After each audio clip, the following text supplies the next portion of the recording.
Hello students, आज हम RBSC 10th class का जो है रिजोल्यूशन पार्ट का जो है भोली चैप्टर पढ़ने जा रहे हैं। चलिए शुरू करते हैं। भोली जो चैप्टर है एक ऐसी लड़की का है जो कि बचपन से ही जो है थोड़ी मूर्ख है, हकलाती है, लेकिन उसके टीचर और एजुकेशन से उसको सपोर्ट मिलता है, उसका कॉन्फिडेंस वापस आता है, उसके काज से वो जो है आगे चल के कैसे बनती है ये हम इस चैप्टर में पढ़ेंगे। So let's start. Her name was Sulekha, उसका नाम सुलेखा था। बट सिंस हर चाइल्डहुड, लेकिन बचपन से ही everyone had been calling her Bholi, लेकिन बचपन से उसको हर कोई भोली पुकारता आ रहा था। द सिंपलेटन, सिंपलेटन कहते हैं मूर्ख जो व्यक्ति होता है, नादान, तो उसका नाम सुलेखा था, लेकिन बचपन से उसको कोई। She was the fourth daughter of numberdar Ramlal, वह नंबरदार रामलाल की चौथी बेटी थी। यानी जो जमींदार था रामलाल, उसके पिताजी जमींदार थे, उसकी चौथी बेटी थी। उसकी 3 बेटियां और थी। When she was 10 months old, जब वो 10 महीने की थी, she had fallen off the cot. Fallen off the cot, cot का मतलब खटिया जो होती है। On her head, वह खटिया से गिर गई थी, सिर के बल गिर गई थी। And perhaps, और शायद it had damaged some part of her brain, और शायद इसने नुकसान पहुंचा दिया था उसके जो ब्रेन जो है उसका जो कुछ हिस्सा था उसको डैमेज कर दिया था, खराब कर दिया था। That was why she remained a backward child, और इसी वजह से वह रिमेन्ड यानी रह गई थी बैकवर्ड चाइल्ड। बैकवर्ड यानी पिछड़ा होना, तो वो एक पिछड़ी हुई बच्ची रह गई थी।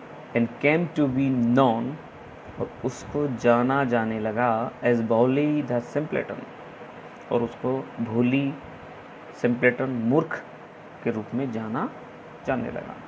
तो यही रीज़न था उसका जो है भोली कहने का, क्योंकि वह खटिया से गिर गई थी और इससे उसका दिमाग कमज़ोर हो गया, और दिमाग कमज़ोर होने से जो है वो सीख नहीं पाई और उसको भोली कहकर पुकारा जाने लगा। At birth the child was very fair and pretty, जन्म के समय वो बच्ची बहुत ही सुंदर थी, गोरी थी और सुंदर थी।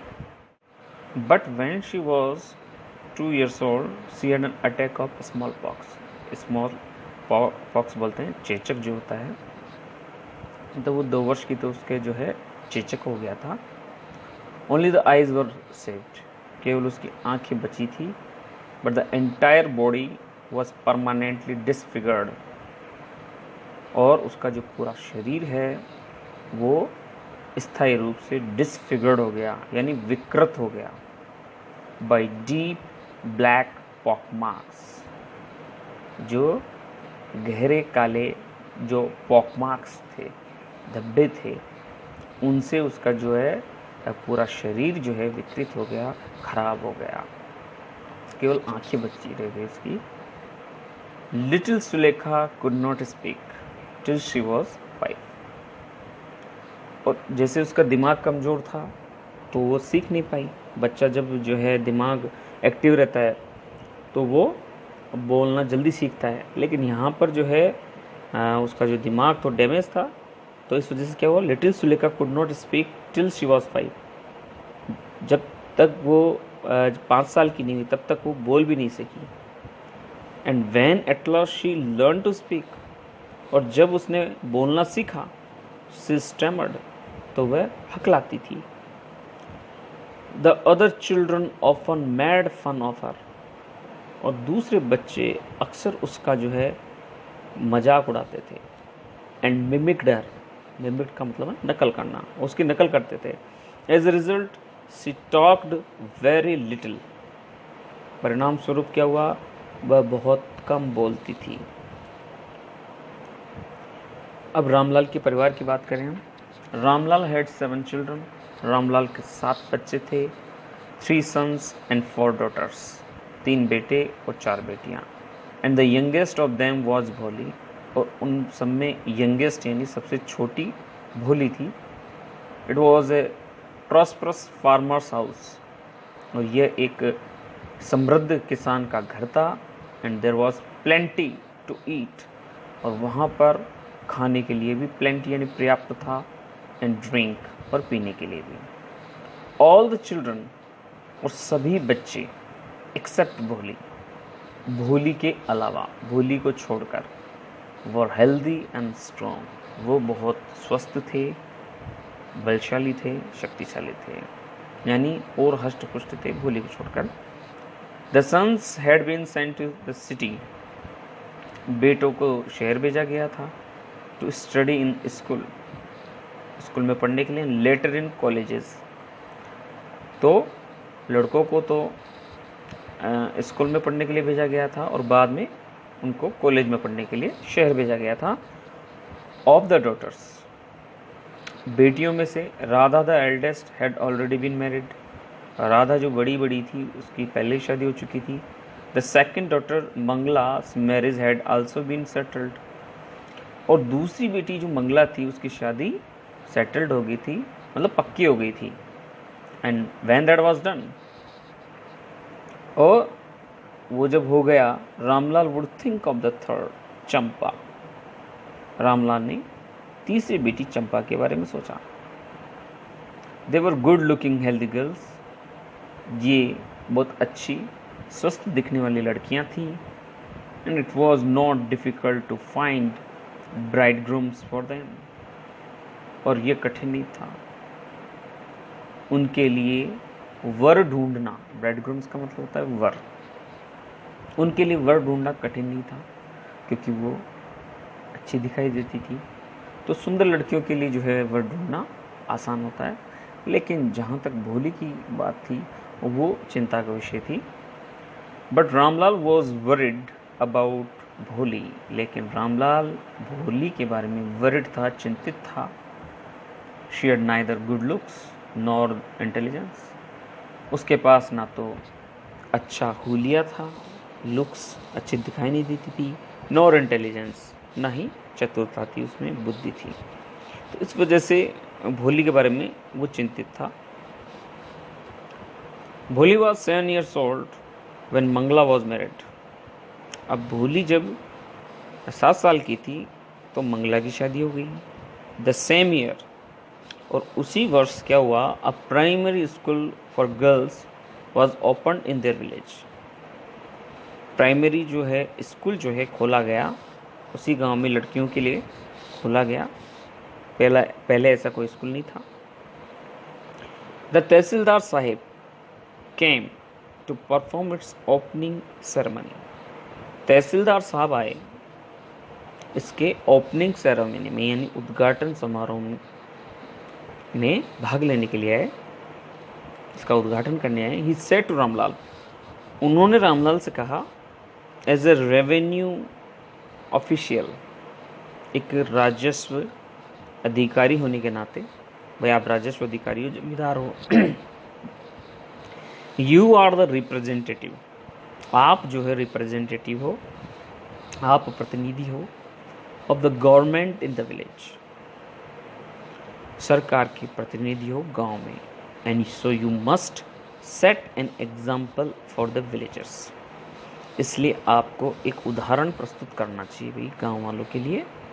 You must send your daughters to school, आपको अपनी बेटियों को स्कूल भेजना है, बिल्कुल आपके लिए ज़रूरी है कि आप स्कूल में भेजें। तो इस तरह से तहसीलदार साहब ने जो है भाई रामलाल पे प्रेशर बना दिया कि आपको अपनी बेटियों को स्कूल भेजना पड़ेगा। और उस समय ऐसा होता था कि भाई कोई भी जो लड़कियों को स्कूल नहीं भेजता था, ऐसा माना जाता था भाई इससे जो है उनकी इज्जत खराब हो जाएगी, लड़कियों को बाहर जाना अच्छा नहीं है। अब रामलाल पे जो है प्रेशर डल गया, क्योंकि वो जमींदार रह गया। तहसीलदार साहब जो है बोले उसको, भाई आप सरकार के प्रतिनिधि के नाते आपको भेजना पड़ेगा, एक एग्जाम्पल आपको प्रस्तुत करना है। आगे देखिए। That night when Ramlal consulted his wife, उस रात जब रामलाल ने अपनी पत्नी से सलाह मशवरा किया, कंसल्ट किया, she cried, are you crazy, तो वो चिल्लाई, आर यू क्रेजी? क्रेजी का मतलब पागल। क्या तुम पागल हो? If girls go to school, अगर लड़की स्कूल जाएगी, लड़कियां स्कूल जाएगी, हु विल मैरी देम? कौन उनसे विवाह करेगा? तो ऐसा माना जाता था पहले कि लड़कियों को बाहर जाना जो है बदनामी होती है, ऐसी लड़कियों से कोई विवाह नहीं करता है। तो उसी सोच के चलते तो उसकी पत्नी ने रामलाल से कहा कि भाई क्या तुम पागल हो? अगर लड़कियां स्कूल जाएगी तो कौन शादी करेगा? But Ramlal had not that courage to disobey tehsildar. लेकिन रामलाल का भी वही साहस नहीं था। करेज का मतलब साहस। टू डिसओबे द तहसीलदार, तहसीलदार साहब को जो है आज्ञा का उल्लंघन करने का, क्योंकि तहसीलदार साहब ने तो बोल दिया था, तो वो ऐसा भी नहीं कर सकता था। At last his wife said, तो आखिरकार उसकी पत्नी ने कहा, क्योंकि पत्नी को उसने बोला होगा भाई तहसीलदार साहब का ऑर्डर है तो समस्या तो है। तो आखिरकार उसकी पत्नी ने उससे कहा, I will tell you what to do, मैं तुम्हें बताती हूँ भाई क्या करना है। सेंड भोली टू स्कूल, तो उसने उपाय बताया, भोली को स्कूल भेज दो एज इट इज़, क्योंकि there is a little chance of her getting married, क्योंकि उसकी शादी होने का जो मौका है, चांस है, बहुत कम है। ऐसी लड़की से कोई विवाह नहीं करेगा विथ हर अगली फेस, भद्दा सा उसका चेहरा है, लैक ऑफ सेंस, बुद्धि की उसमें कमी है, तो ऐसी लड़की से कौन विवाह करेगा? तो दोनों ही काम हो जाएंगे, तहसीलदार साहब भी जो है नाराज़ नहीं होंगे, हाँ, और हम लड़की को स्कूल भेज देंगे। तो इन सब में भोली को भी स्कूल भेज देते हैं। Let the teachers at school worry about her, चलो स्कूल में जो टीचर्स हैं उन्हीं को उसके बारे में चिंता करने दो भाई। इतने दिनों तो हम घर पे रह रही है, हम ही इसकी चिंता करते हैं, अब थोड़ी चिंता भाई स्कूल वालों को भी करने दो, ऐसा उसकी पत्नी ने कहा। The next day Ramlal caught Bholi by hand and said, अगले दिन रामलाल ने भोली को हाथ से पकड़ा और बोला, कम विथ मी, मेरे साथ आओ, I will take you to school, मैं तुम्हें स्कूल ले जाऊंगा। भोली वॉज फ्राइटन, भोली डर गई। फ्राइटन का मतलब है डरना। She did not know what a school was like, वो नहीं जानती थी कि स्कूल कैसे दिखाई देता है, कैसा होता है। तो क्योंकि आज तक उसने स्कूल देखा ही नहीं था, उसको मालूम ही नहीं था, तो डरी हुई थी। अब उसको एक घटना याद आती है, वो क्या सोचती है?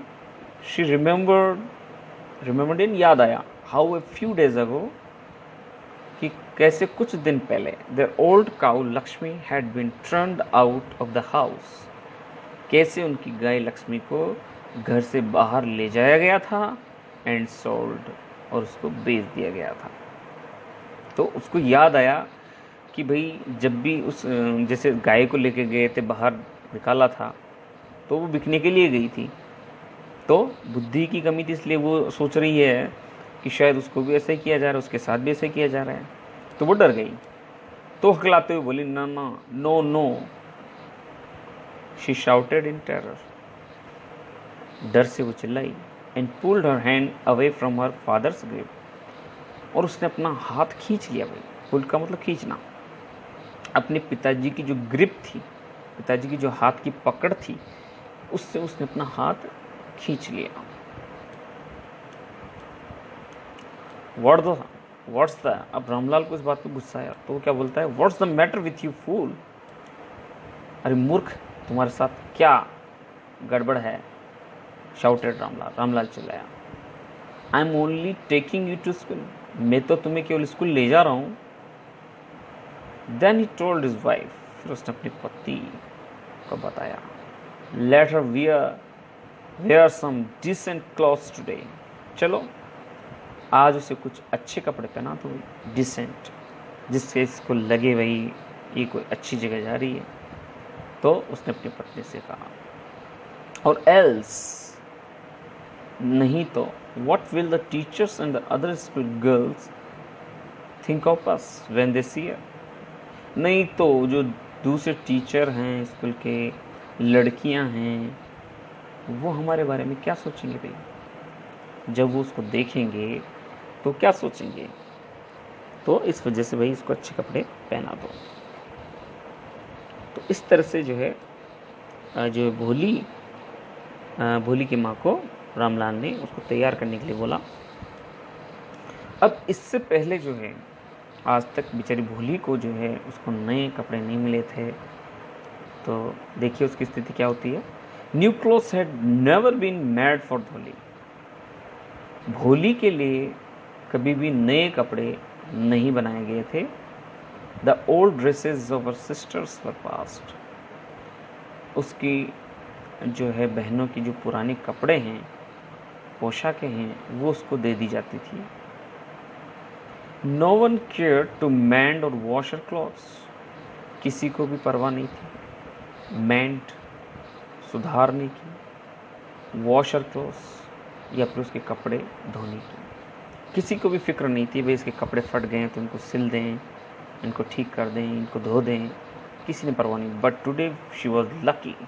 लेकिन आज तो वो सौभाग्यशाली थी to receive a clean dress, एक बिल्कुल साफ सुथरी ड्रेस पाकर, विच हैड श्रंक, जिसमें क्या है श्रंक हो गए थे हम लोग, उसमें बहुत सारे जो हैं क्या बोलते हैं सिकुड़ गया था वो।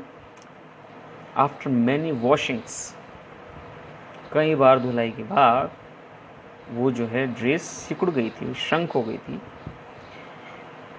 एंड नो लॉन्गर फिटेड चंपा, और अब वो चंपा के फिट नहीं आती थी, और इसी वजह से वो ड्रेस उसको दी गई, क्योंकि नए कपड़े तो उसके लिए कभी सिलते नहीं थे। शी वॉज इवन बाथ्ड, उसको यहाँ तक नहलाया भी गया। Oil was rubbed into her dry and matted hair, तेल उसके सूखे और उलझे हुए बालों में मला गया। तो इससे पहले उसको इस तरह से कभी तैयार नहीं किया गया, उसको नहलाया नहीं गया, लेकिन आज ऐसा नहीं था। Only then did she begin to believe, और तब उसने विश्वास करना शुरू किया that she was being taken to a place better than her own, कि उसको एक ऐसी जगह पर ले जाया जा रहा था जो उसके घर से भी ज़्यादा बढ़िया थी। इतनी देर तो उसको स्टार्टिंग में तो लगा भाई उनकी गाय लक्ष्मी की तरह उसको भी ले जाया जा रहा है बाहर, कहीं बेचनी है उसको। लेकिन जब उसको नहलाया गया, उसको बालों में तेल लगाया गया और उसको कपड़े पहनाए गए, तब उसको विश्वास हुआ कि उसको भाई उसके घर से भी कोई अच्छी जगह पे उसको ले जाया जा रहा है।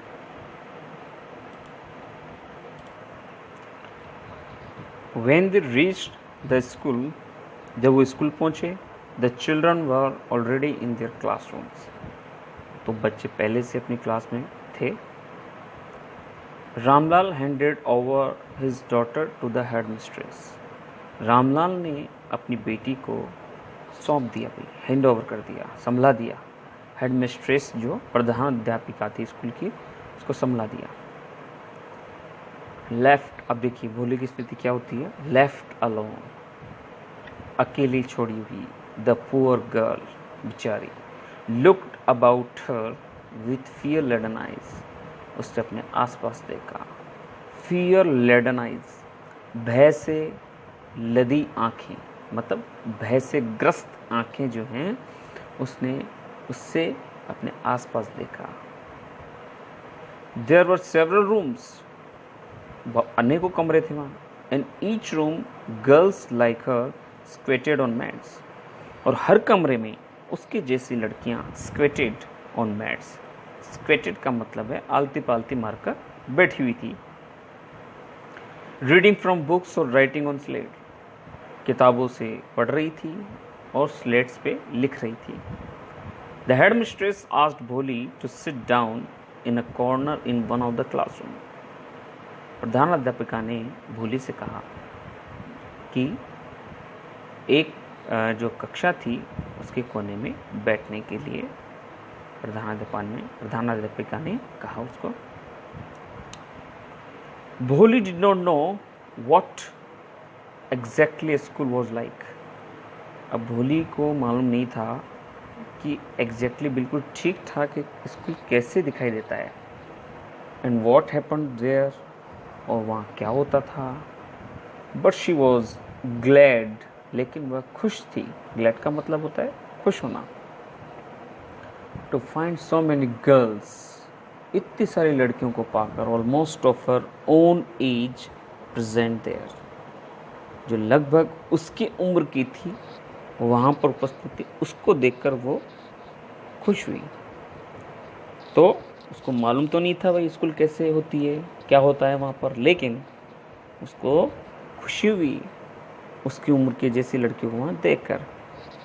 शी होप्ड, उसने आशा की, that one of this girls might become her friend, कि वे इन लड़कियों में से जो है कोई तो उसकी जो है सहेली बन जाएगी, ऐसे उसने आशा की। The lady teacher who was in the class was saying something to the girls. अब जो वहाँ पर जो टीचर थी, लेडी टीचर थी, जो कि वहाँ क्लास में थी, वो लड़कियों को कुछ कह रही थी। बट भोली कुड अंडरस्टैंड नथिंग, लेकिन भोली कुछ भी नहीं समझ सकी, क्योंकि भोली को तो मालूम ही नहीं था ना कुछ भी। She looked at the pictures on the wall, उसने तो क्या है, दीवार पे जो तस्वीर थी उनकी तरफ देखा। द कलर्स फैसिनेटेड हर, क्योंकि रंग जो है उसको फैसिनेट करते थे, मतलब आकर्षित करते थे। The horse was brown just like the horse on which the tahsildar had come to visit their village. घोड़ा बिल्कुल उसी तरह से भूरा था जिस पर कि तहसीलदार साहब उनके गांव को देखने आए थे। The goat was black like the goat of their neighbour, बकरी बिल्कुल उसी तरह से काली थी जैसे कि उनके पड़ोसी की थी। The parrot was green like the parrots she had seen in the mango orchard, तोता भी बिल्कुल वैसे ही हरा था जैसा कि उसने आम के बगीचे में देखा था।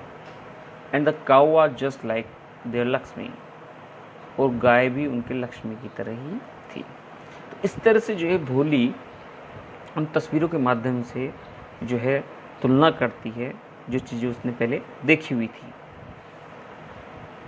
एंड सडनली भोली नोटिस्ड, और अचानक भोली ने ध्यान दिया, that the teacher was standing bye her side smiling at her. ध्यान दिया कि जो अध्यापक था वो अध्यापिका जो थी वो पास में खड़ी थी उसके, और उसकी तरफ मुस्कुरा रही थी। और उसने क्या कहा, what's your name little one, अरे छोटी बच्ची भाई तेरा नाम क्या है। भ अब क्योंकि वो हकलाती थी। She could stammer no further than that, और वह और, स्टैमर का मतलब हकलाना, वह और इससे ज़्यादा हकला नहीं सकी। और ज़्यादा हकलाती तो पूरा नाम बोल पाती, लेकिन इससे ज़्यादा वो हकला नहीं पाई। Then she begin to cry, तो फिर वो रोने लगी। And tears flowed from her eyes in helpless flood, और आंसू उसके आंखों से बहे एक ऐसा हाय बाढ़ की तरह, जैसे बाढ़ आ गई हो, ऐसे रोना शुरू कर दिया उसने। She kept her head down, उसने अपना सिर नीचे रखा। As she sat in her corner, जैसे ही वो कोने में बैठी तो उसने अपना सिर नीचे रखा। Not daring to look up at the girls, और उसकी जो है हिम्मत नहीं थी ऊपर देखने की उन लड़कियों की तरफ, who she knew were still laughing at, जिसके बारे में वो जानती थी कि वो अभी भी उसकी तरफ हंस रही थी। तो उसने अपना सिर नीचे रखा और अपने कोने में बैठी रही। वो, उसकी हिम्मत नहीं हुई, उसको मालूम था लड़कियां उस पर हंस रही है, लेकिन उसकी हिम्मत नहीं हुई उनकी तरफ देखें। When the school bell rang, और जब स्कूल की घंटी बजी, all the girls scurried out of the room, सभी लड़कियां क्लास में से तेजी से बाहर निकली। But भोली dared not leave her corner, लेकिन भोली की हिम्मत नहीं हुई, अपना कोना छोड़ने की हिम्मत नहीं हुई। Her head still lowered, she kept on sobbing, उसका सिर जो अभी भी नीचे था और वह सुबकती रही, सुबक सुबक के जो है रोती रही। अब टीचर ने उससे कहा, भाई भोली, the teachers voice was soft and soothing.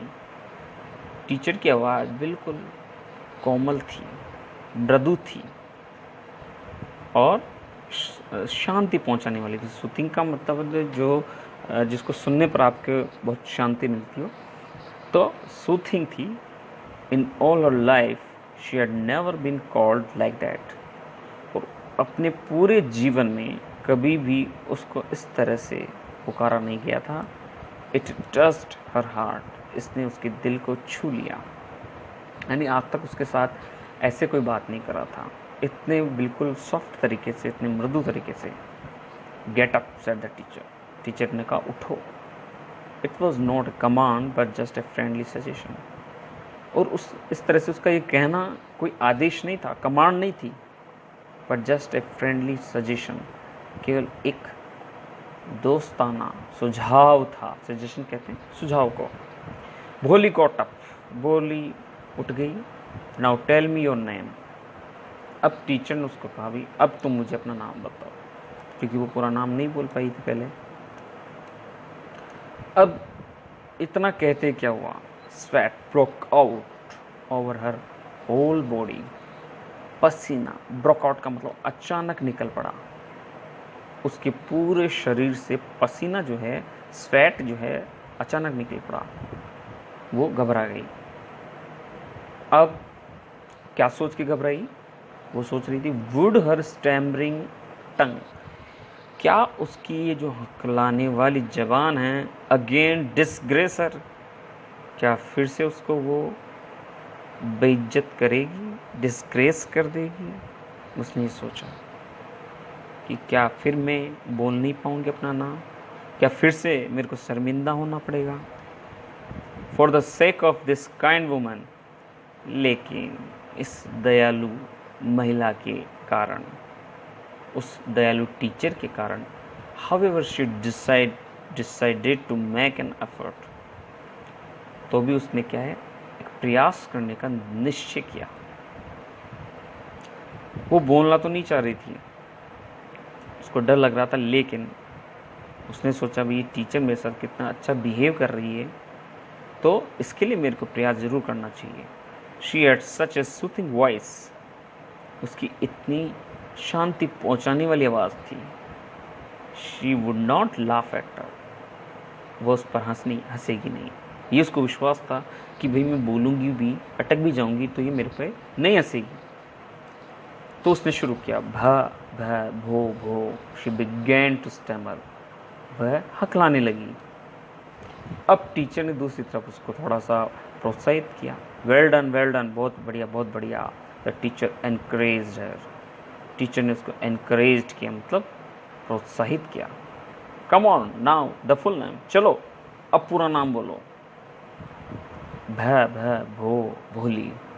Eight last she was able to say it, और आखिर वह इसको बोल पाई। एंड फेल्ट रिलीव्ड, और उसको राहत महसूस हुई। रिलीव का मतलब राहत। As it was a great achievement, क्योंकि ये अचीवमेंट यानी उपलब्धि थी, बहुत बड़ी उपलब्धि थी। भाई वो बोल ही नहीं पाती थी, अपना नाम नहीं बोल पाती थी, लेकिन टीचर ने जब उसको कॉन्फिडेंस दिया तो वो इसको बोल पाई।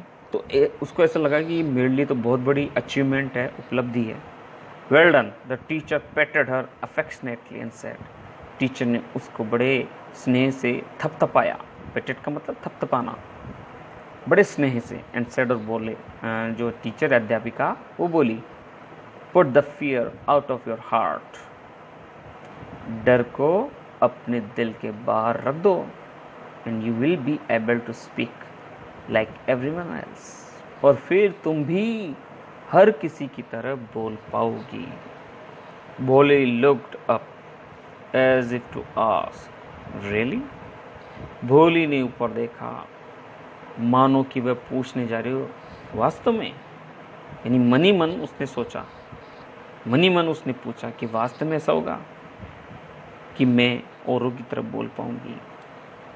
अब जैसा कि उसकी भावनाओं को पढ़कर टीचर ने भी कहा, yes yes it will be very easy, हाँ हाँ बहुत आसान होगा।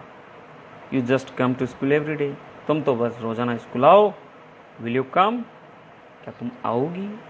भोली नोडेड, भोली ने सहमति में सिर हिलाया, हामी भर दी, क्योंकि उसको मालूम था भाई ये जो टीचर है ये उस पर हंसेगी नहीं, उसके साथ अच्छा व्यवहार करेगी, ठीक है। तो भोली नोडेड, भोली ने सहमति में सिर हिला दिया। नो, से इट अलाउड, अब वो बोली नहीं, वो मुंह से नहीं बोली, तो टीचर ने कहा नहीं नहीं, इसको तुम तेज बोलो। तो अटकते हुए बोली ये yes, and Bholi herself was astonished, और भोली खुद अचंभित थी, एस्टोनिश्ड थी, that she had been able to say it, कि वह इसको बोल पाई। पहले वो एक बार में नहीं बोल पाती थी, लेकिन अभी उसने देखा कि भाई वो कैसे बोल पाई, उसको अचंभा हुआ। तो टीचर ने भी कहा, डिडंट आई टेल यू, क्या मैंने तुमको नहीं कहा था भाई तुम ऐसा कर पाओगी, देखो अभी से भाई तुमने बोलना स्टार्ट कर दिया। नाउ टेक दिस बुक, अब तुम ये किताब ले लो।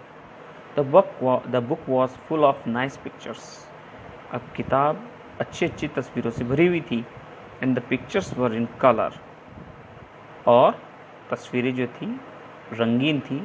Dog, cat, goat, horse, parrot, tiger and cow just like Lakshmi, कुत्ता, बिल्ली, बकरी, घोड़ा, तोता, tiger and cow just like Lakshmi, और लक्ष्मी जैसी गाय।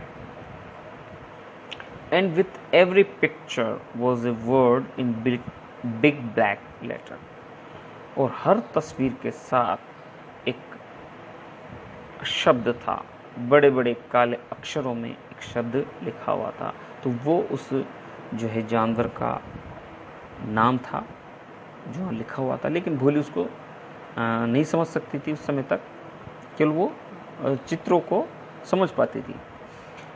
इन 1 month you will be able to read this book, 1 महीने में तुम ये किताब पढ़ पाओगी। Then I will give you a bigger book, तो फिर मैं तुम्हें इससे भी बड़ी किताब दूंगी। Then a still bigger book, फिर इससे भी बड़ी दूंगी। In time you will be more learn than animals in the village, और कुछ ही समय में क्या हो जाएगा भाई, तुम बहुत ज़्यादा विद्वान बन जाओगी, गांव में किसी भी से अधिक विद्वान बन जाओगी। Then no one will ever be able to laugh at you, फिर तुम पे कोई हंस नहीं पाएगा। People will listen to you with respect, और लोग तुम्हारे बात सुनेंगे बड़े सम्मान से। And you will be able to speak without the slightest stammer, और तुम बिना थोड़ी सी स्लाइटेस्ट स्टैमर यानी थोड़ी सी भी हकलाहट के तुम बोल पाओगी। अंडरस्टैंड, समझ गई? Now go home and come back early tomorrow morning, अब तुम घर जाओ और कल सुबह जल्दी आ जाना, ऐसा टीचर ने उसको बोल दिया। अब भोली को कैसे महसूस हुआ इस तरह से जब उसका दिन बीता स्कूल में? भोली फेल्ट एज इफ, भोली को लगा if suddenly all the bells in the village temple were ringing, कि गांव के जो मंदिर है उसकी जो घंटियां अचानक बज रही हो। And the trees in front of the school house had blossomed into big red flowers, और जो पेड़ थे जो in front of the school house, उस स्कूल की बिल्डिंग के सामने वाले जो पेड़ थे वो बड़े बड़े लाल फूलों में जैसे खिल गए हों, ब्लॉसम्ड हो गए मतलब खिल गए हों, उसको ऐसा लगा। यानी सब कुछ अच्छा अच्छा लगने लगा, उसको लगा सब चारों तरफ जो सकारात्मकता का संचार और पॉजिटिविटी उसके अंदर आ गई। हाँ, उसको लगा कि जैसे कि गांव के मंदिर की जो घंटियाँ बज रही है, हाँ, और उसके स्कूल के सामने वाले जो पेड़ हैं बड़े बड़े लाल फूलों में तब्दील हो गए हैं। Her heart was throbbing with a new hope and a new life. उसका दिल धड़क रहा था एक नई आशा, एक नए जीवन से। Thus the year passed. इस प्रकार से वर्षों गुजर गए। The village became a small town, गांव बन गया एक छोटा सा कस्बा। The little primary school became a high school, और छोटा प्राइमरी स्कूल बन गया high school. There were now a cinema under a tin shed, और वहां पर एक सिनेमा था एक टीन शेड के नीचे। एंड इस कॉटन गिनिंग मिल, और एक जो है कपास की जो है मील थी, कपास को काटने की जो है मील थी, कारखाना था।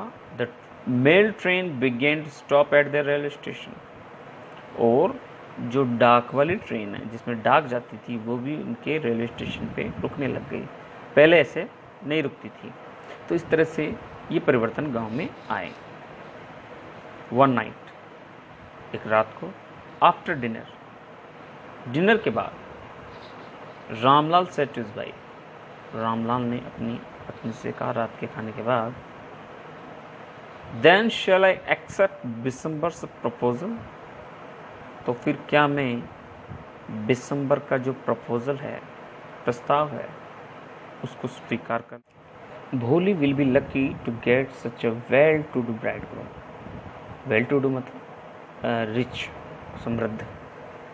भोली जो है ऐसा समृद्ध दूल्हा पाकर बहुत भाग्यशाली रहेगी। तो इस तरह से दोनों पति पत्नी में जो है भोली के रिश्ते को लेकर बातचीत चल रही है, और दिसंबर नाम के व्यक्ति से उसके रिश्ते के होने की बात चल रही है। और उसके बारे में आगे क्या चर्चा कर रहे हैं देखिए। ए बिग शॉप, एक बड़ी दुकान है भाई उसके पास। A house of his own, खुद का घर है। I hear several thousands in the bank, और मैंने तो सुना है भाई उसके हजारों रुपए बैंक में भी है। तो बहुत अच्छा वर है भाई। मोर ओवर, और इससे भी ज़्यादा क्या है, he is not asking for any dowry, dowry कहते हैं दहेज। और इससे भी ज़्यादा कि वह आस्किंग फॉर का मतलब है मांग करना, वह किसी दहेज की भी मांग नहीं कर रहा है। दैट्स राइट, हाँ वो तो ठीक है, but he is not so young, लेकिन वह इतना जवान नहीं है। तो इस तरह से जो है भोली की जो है माँ, वो तो इस रिश्ते के बारे में जो है सोच कर खुश हो रही है, भाई दुकान है, घर है, बैंक में पैसे हैं। लेकिन रामलाल कहता है कि वो तो ठीक है, लेकिन वो जवान नहीं है, बड़ी उम्र का है। You know almost the same age as I am, लगभग उसी उम्र का है जितना कि मैं हूँ। एंड ही आल्सो लिम्प्स, और वह लिम्प्स का मतलब लंगड़ाना।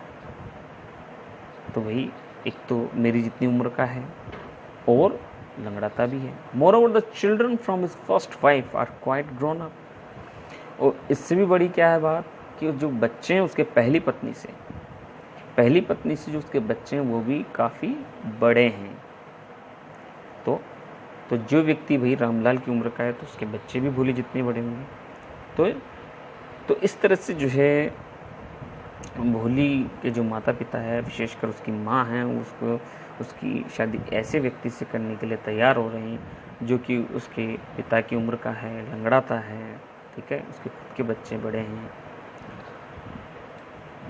तो उसकी पत्नी क्या कहती है देखिए। So what does it matter, हाँ तो इससे क्या फ़र्क पड़ता है भाई। हिज वाइफ रिप्लाइड, 45 और 50, it is no great age for a man. 45 हो वही या 50 हो, किसी भी आदमी के लिए ये कोई बड़ी उम्र थोड़े ना है। वी आर लकी, हम सौभाग्यशाली हैं, that he is from another village, हम सौभाग्यशाली है कि वो दूसरे गांव से, एंड डज नॉट नो, और वो जानता भी नहीं अबाउट हर पॉक मार्क्स, उसके जो दाग हैं चेहरे पर उसके बारे में उसको मालूम नहीं है। उसको मालूम नहीं है भाई इसके चेहरे पर चेचक के दाग हैं। And her lack of sense, और उसमें जो बुद्धि की कमी है उसके बारे में भी, यानी वो बुद्धू है, उसमें दिमाग की कमी है, ये भी नहीं जानता है। तो ये हमारे लिए सही रहेगा। If you don't accept this proposal, अगर हमने ये प्रस्ताव स्वीकार नहीं किया, she may remain unmarried all her life, तो हो सकता है वो अपने पूरे जीवन भर जो अविवाहित रहे। तो इस प्रकार से उसकी पत्नी ने ये बोला। Yes but I wonder what भोली विल से, लेकिन मुझे थोड़ा सा अचरज है कि भोली क्या कहेगी। What will that witless one say? She's like a dumb cow. तो उसकी पत्नी ने कहा, अरे वो निर्बुद्धि, विटलेस जो है, जिसमें बुद्धि की कमी है, वो क्या कहेगी? She's like a dumb cow. वो तो एक गूंगी गाय की तरह। डम्ब का मतलब गूंगा, यानी भाई हम जैसा कहेंगे वैसे करेगी, हमारे जो है आदेश की जो है अवहेलना थोड़ी करेगी। Maybe you are right muttered Ramlal. हाँ, हो सकता है तुम सही हो, इस तरह से रामलाल धीरे से बुदबुदाया। अब ये सब बातें जो हैं भोली जो है दूसरे कमरे में सुन रही है। देखिए, in the other corner of the courtyard, आंगन के दूसरे कोने में भोली ले अवेक ऑन हर कॉट, भोली जो है लेटी हुई थी खटिया पर, जागी हुई।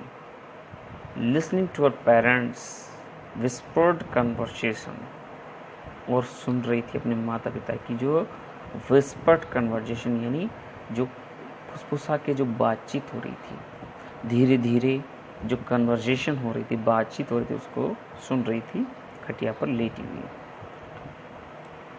अब देखिए दूसरी तरफ जो है जिस भोली से जिस व्यक्ति की शादी होने जा रही है उसके बारे में कौन था, वो कैसा था।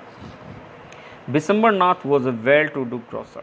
बिशंबर नाथ क्या था भाई? बहुत ही वेल टू डू, मतलब बहुत ही ज़्यादा समृद्ध, रिच टाइप का ग्रोसर था, पंसारी था। He came with a big party of friends, वह एक बड़ी पार्टी जो थी, बारात जो थी, अपने दोस्तों की लेकर आया, एंड रिलेशंस, और सगे संबंधियों की, with him for the wedding, शादी के लिए वो अपने साथ दोस्तों और रिश्तेदार की बारात लेके आया। A brass band playing a popular tune from an Indian film headed the procession, और एक जो ब्रास का जो बैंड था, यानी एक ब्रास का जो कासे का जो ढोल था, बैंड था, वो बजा रहा था भाई एक पॉपुलर धुन जो है एक भारतीय फिल्म से, जो कि उस प्रोसेसन यानी उस जुलूस के आगे था। With the bride groom riding A decorated horse, और साथ में दूल्हा जो है एक सजे हुए घोड़े पर बैठा हुआ था भाई, डेकोरेटेड हॉर्स पर बैठा हुआ था। Ramlal was overjoyed to see such pomp and splendour. Ramlal बहुत ज़्यादा खुश हो गया भाई, अत्यधिक। इस प्रकार का पॉम्प एंड स्प्लेंडर का मतलब है शान और शौकत, इतनी चमक धमक, शान और शौकत देखकर बहुत ज़्यादा खुश हो गया। यू नेवर ड्रीम्ड, उसने कभी सपना नहीं देखा था, that is for daughter would have such A grand wedding, कि उसकी चौथी बेटी की इतनी शानदार शादी होगी। भोली's elder sisters who had come for the occasion were envious of her luck, और भोली की जो बड़ी बहनें थी जो वहाँ पर उस अवसर के लिए आई हुई थी, वह उसके भाग्य से जल रही थी भी। एनवियस का मतलब है ईर्ष्या करना, जलन करना। तो उसकी बड़ी बहनें, उन्होंने कभी सोचा, उनकी शादी ऐसी नहीं हुई थी, तो वो उसके भाग्य से जलने लगी। लेकिन उनको मालूम नहीं था भाई भोली की शादी भी जो कैसे व्यक्ति से होने जा रही है। When the auspicious moment came, और जब वो auspicious यानी शुभ अवसर आया, the priest said, तो पंडित जी थे, उन्होंने कहा bring the bride, दुल्हन का लाओ। भोली clad in a red silken bridal dress, भोली जो कि लाल जो रेशमी दुल्हन की जो पोशाक थी उसमें लिपटी हुई, क्लेड का मतलब लिपटा होना, was led to the bride's place near the sacred fire, उसको दुल्हन की जगह लाया गया, मतलब दुल्हन जहाँ उसको बैठना था वहाँ पर, नियर द सेक्रेट फायर, जो सेक्रेट फायर थी, जो वहाँ तो जो है पवित्र अग्नि थी, जो हवन था वहाँ पर पास में लाया गया उसको। और आके बोला उन्होंने, garland the bride one of his friends prompted Vishambarnath.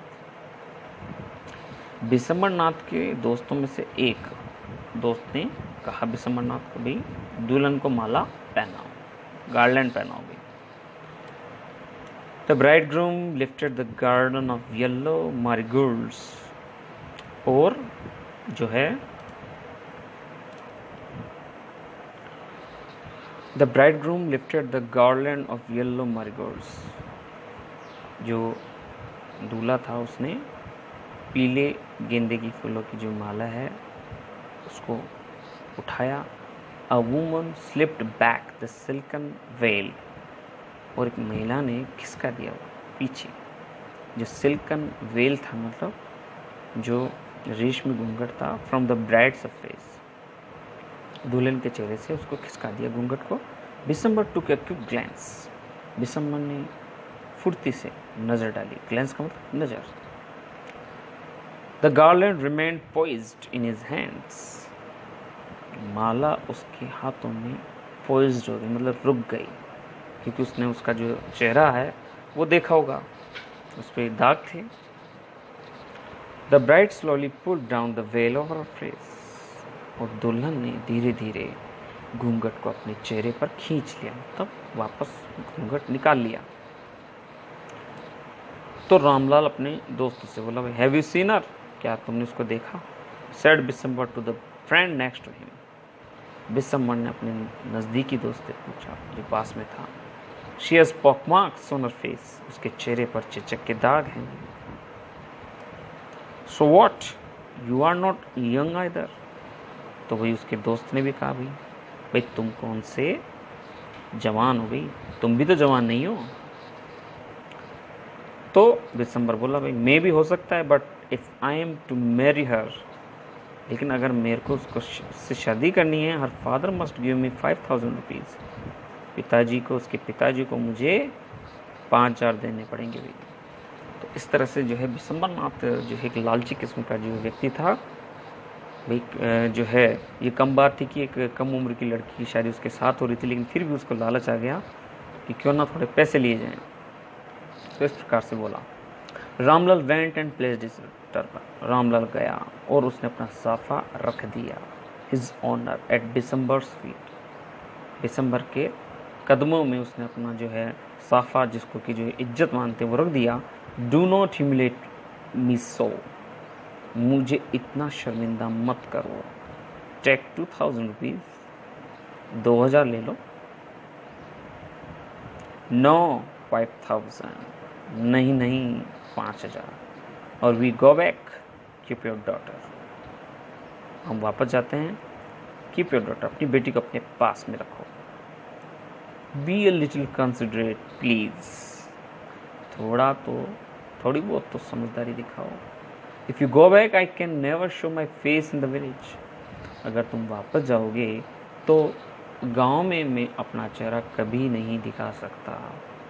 तो बेचारे रामलाल ने इस तरह से उसके सामने वो गिड़गिड़ाया, निवेदन किया। देन आउट विथ 5000, तो फिर भी 5000 लेके आओ। Tears streaming down his face, जो आंसू है उसके आंखों से जो है बह निकले भी।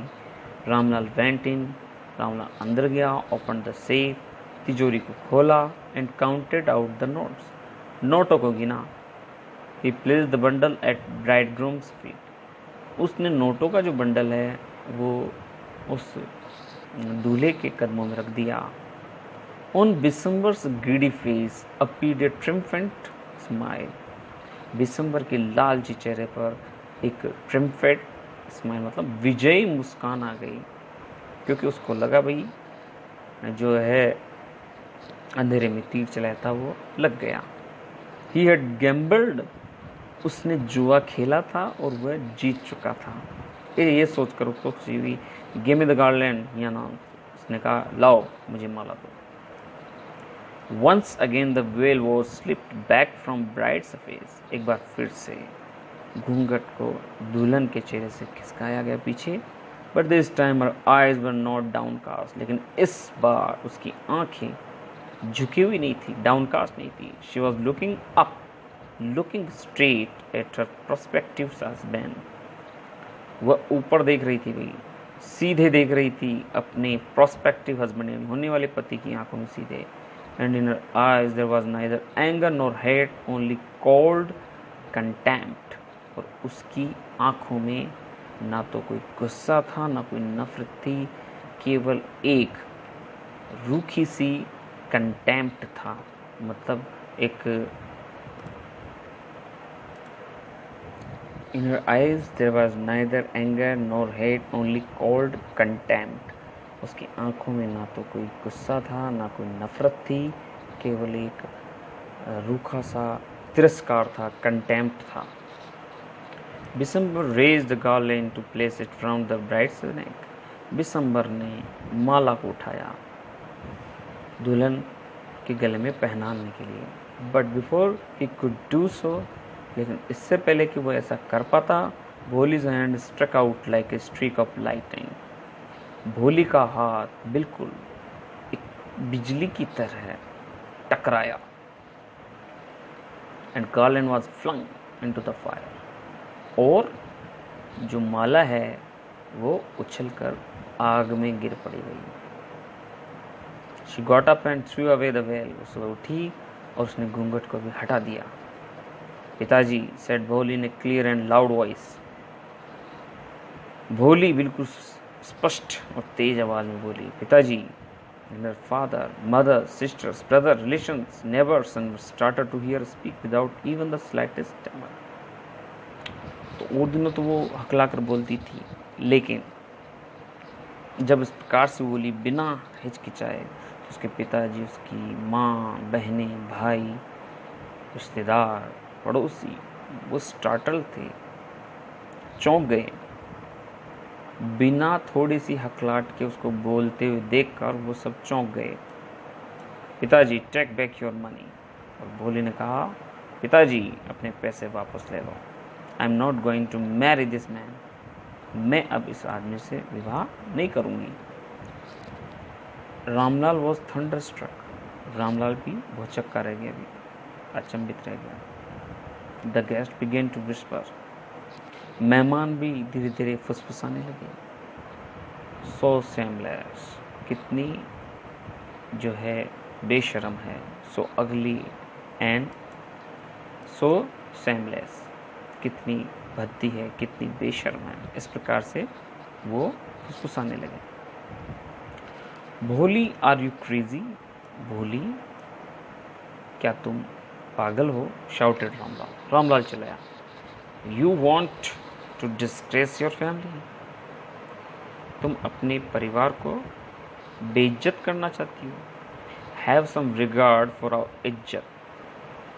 कुछ तो जो है ख्याल करो, हमारे इज्जत का ख्याल करो. For the sake of your izzat. Bholi बोलती है, for the sake of your izzat, आपकी इज्जत की वजह से. I was willing to marry this lame old man. मैं इस लंगड़े बूढ़े से शादी करने के लिए तैयार थी भाई. But I will not have such a mean, greedy and contemptible coward as my husband. I want. लेकिन मैं इस प्रकार का जो तुच्छ, लालची और इतना जो है बेगैरत, but I will not have such a mean, greedy and contemptible coward as my husband. लेकिन मैं ऐसे तुच्छ, लालची और इतने तिरस्कृत कायर को अपने पति के रूप में स्वीकार नहीं करूंगी. I want. मैं नहीं करूंगी. इस प्रकार से भोली ने कहा. अब इस प्रकार से जो उसने बोला, तो जो एक महिला है वो बोलती है, व्हाट इज शेमलेस गर्ल. कितनी बेशर्म लड़की है. We all thought she was a harmless dumb cow. हम सभी सोचते थे कि वह तो एक बिल्कुल नुकसान न पहुंचाने वाली एक गूंगी गाय है. भोली turned violently on the old woman.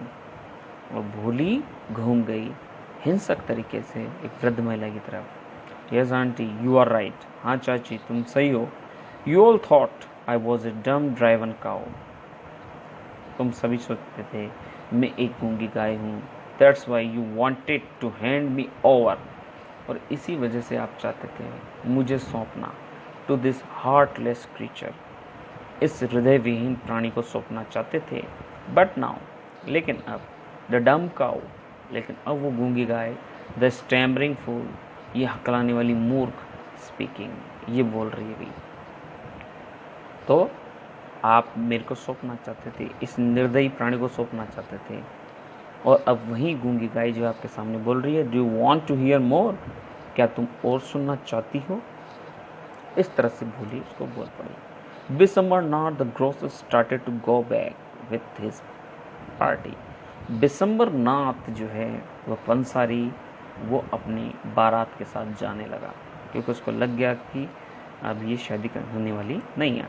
The confused बैंड्समैन, और जो कन्फ्यूज जो थे बैंड्समैन, जिनको मालूम ही नहीं था बाजे वालों को भी क्या हो रहा है, thought this was the end of the ceremony, उनको लगा कि शादी ख़त्म हो गई है।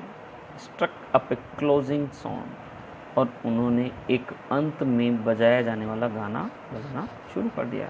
उनको नहीं मालूम था, भाई शादी तो हुई नहीं, लेकिन उनको लगा भाई जो है बारात जा रही है, तो उसी प्रकार की धुन उन्होंने बजाना शुरू कर दिया।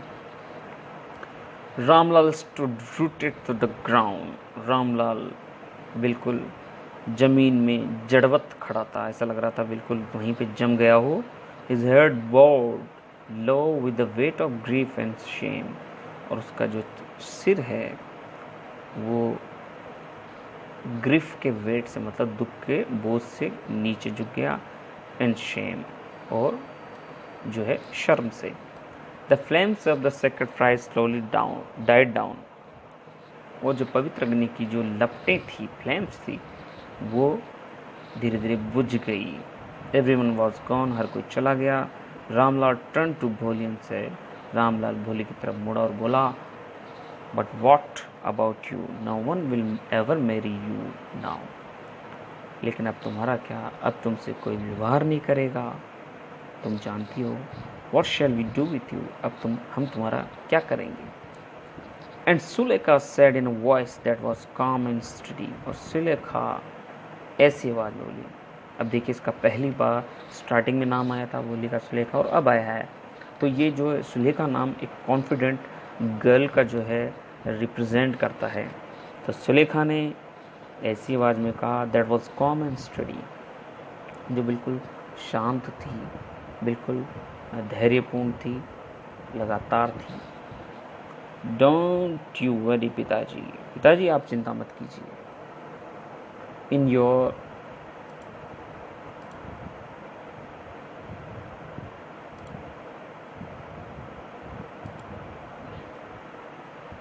And Sulekha said in voice that was calm and study, Sulekha ने ऐसी आवाज़ में कहा जो कि शांत थी, नियमित थी।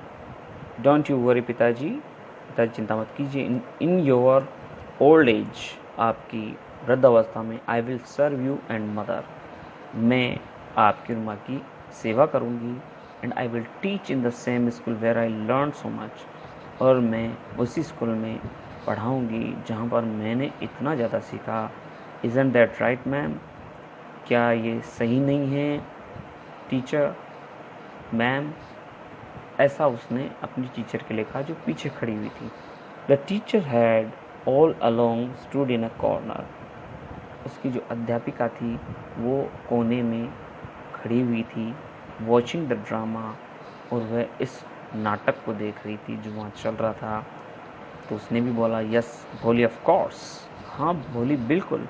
She replied, and in her smiling eyes was the light of a deep satisfaction, और उसकी जो है मुस्कुराती हुई आँखों में एक गहरी संतुष्टि थी।